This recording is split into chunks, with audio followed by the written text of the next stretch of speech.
Welcome back to this video. My name is Rafi Yakub right here, and in today's video I'm going to show you on how to view all apps installed on your PC. So let's see. Alright, so the very first thing you want to do on your window keyboard is to press Window plus R, and this is going to pump up right here.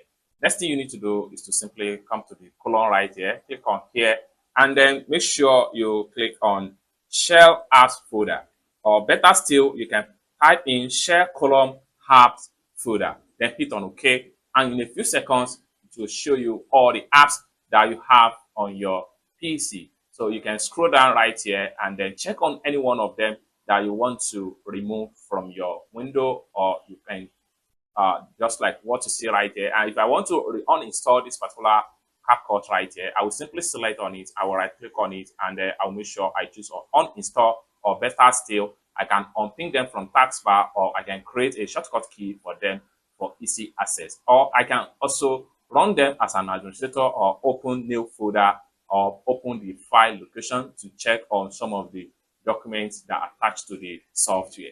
It's as simple as that. So basically, this is how to simply view all apps that is installed on your PC. I hope you really got value for this video. If you find this video useful, give this video a big like, and also remember to subscribe to the channel for more useful tutorials like this. Thank you so much for watching, and I hope to see you in my next video. Bye for now.